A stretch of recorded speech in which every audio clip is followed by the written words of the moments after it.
Bonjour, on va vous expliquer un petit peu les procédures à suivre pour le fonctionnement du kit digital MP3.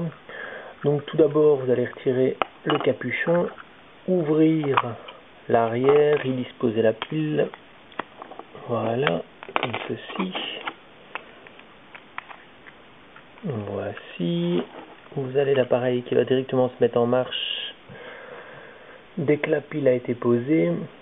Ici, en fait, pour le lancement de l'appareil, ça c'est un petit peu, vous avez une petite, on va appeler ça une petite manette au-dessus, un petit joystick, qui vous sert de changer les menus, en fait. Par rapport à ce petit joystick, donc vous avez le premier menu, il y a marqué que c'est pour la musique, le deuxième pour enregistrer une voix si vous voulez. Donc vous avez tous les menus qui défilent devant vous, le système est en dernier pour réglage de la lampe.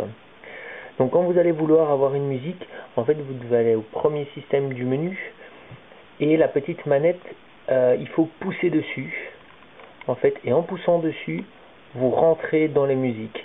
Et après, vous appuyez sur play et ça va lancer la musique comme vous le vouliez.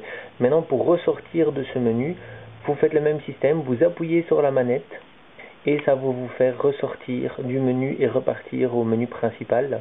Donc toujours utiliser le joystick. En dessous, vous avez un petit un plus, moins, ça c'est pour régler le volume.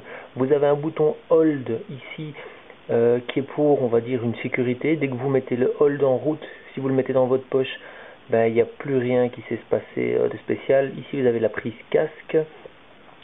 Donc c'est un appareil qui marche très bien. Vous aurez 4 Go et pour remplir 4 Go, bon, il faut déjà quelques milliers de musiques. Sinon voici, donc n'oubliez pas le principe, la petite manette, on s'est appuyé dessus pour pour lancer les menus, donc il faut absolument appuyer dessus. Si l'appareil est éteint tout à fait ou pour l'éteindre tout à fait, vous restez appuyé sur le bouton play qu'il y a ici. Donc en restant appuyé, l'appareil vous dit bye bye et s'éteint.